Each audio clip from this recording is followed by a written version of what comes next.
नए ब्लॉग में आप सभी का स्वागत करता हूं।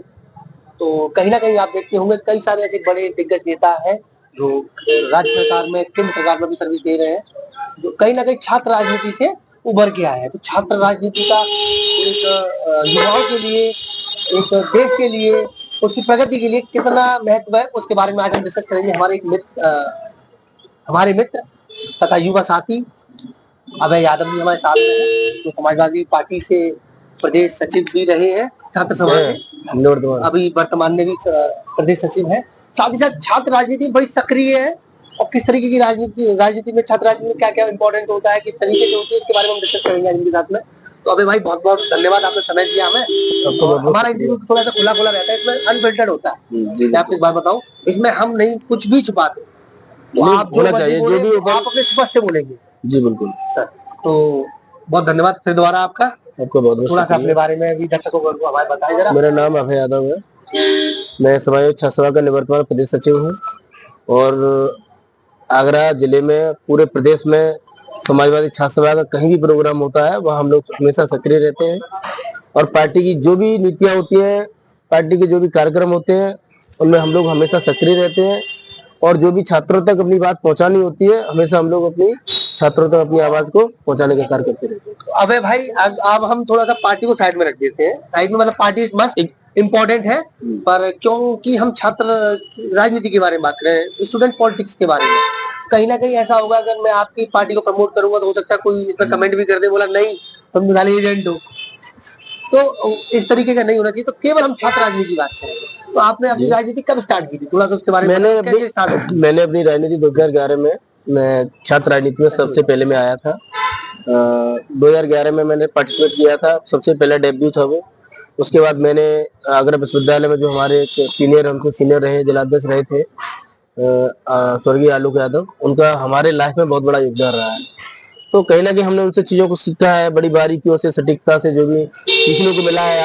आज वो दुनिया में नहीं है, लेकिन हम जहाँ भी रहेंगे, जिएंगे, जो भी करेंगे, हमेशा उनका सिखाया हुआ, उनका योगदान हमारे जीवन में हमेशा काम आता रहेगा। आपकी राजनीति स्टार्ट हुई 2011 से जी। तो छात्र राजनीति की किसी भी देश में प्रगति के लिए, किसी प्रदेश की प्रगति के लिए और राजनीति के लिए स्पेशली क्या इसके महत्व है, थोड़ा सा उसके बारे में भी। छात्र राजनीति एक छात्रों की नर्सरी कही जाती है।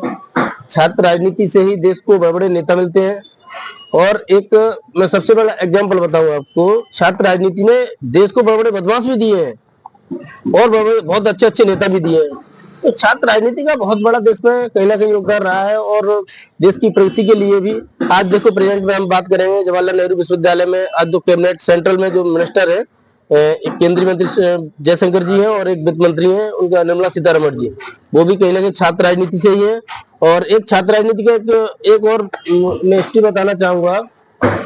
ममता बनर्जी सबसे पहले जिन्होंने अपनी राजनीति शुरू की, जो भी वामपंथ उनका एक विचारधारा है, मार्क्सिस्ट जो है, तो उन्होंने अपनी राजनीति शुरू की। तो सबसे पहले वो राजनीति, छात्र राजनीति करते करते आज उनकी ये स्थिति है कि पश्चिम बंगाल कई बार मुख्यमंत्री रही है। पश्चिम बंगाल तो ये कह सकते हैं सब कुछ नहीं गया है, सारी पार्टी छात्र राजनीति की है।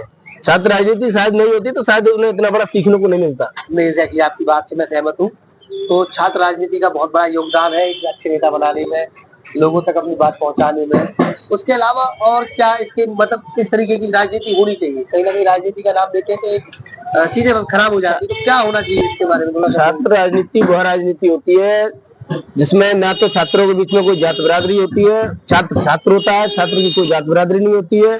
और दूसरी बात है, जो छात्र जिस विचारधारा से जुड़ जाता है, चाहे कोई भी विचारधारा हो, तो उस विचारधारा के ही प्रति उसका हमेशा लगाव रहता है, अट्रैक्शन रहता है, उसको ही आगे बढ़ाने का कार्य करता है। चाहे समाजवादी हो, चाहे साम्यवादी हो, चाहे बहुजनवादी विचारधारा हो, कोई भी विचारधारा हो, जिस विचारधारा को लेकर के जो आगे बढ़ता है वही उसकी तरक्की का एक अहम रास्ता हो सकता है।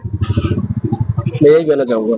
बहुत जैसा कि आप सभी ने सुना, अभय भाई ने हमें बताया और अपना समय दिया, इसके लिए बहुत फिर दोबारा हम धन्यवाद देना चाहेंगे आपका। बहुत बहुत। और आप सभी मेरे साथ जुड़े रहिए, मैं आप सभी के लिए ऐसी और अच्छी वीडियो आपके लिए लेके आता रहूंगा। मिलते हैं अगले ब्लॉग में। जय हिंद, नमस्कार, सत श्री अकाल, राम राम का।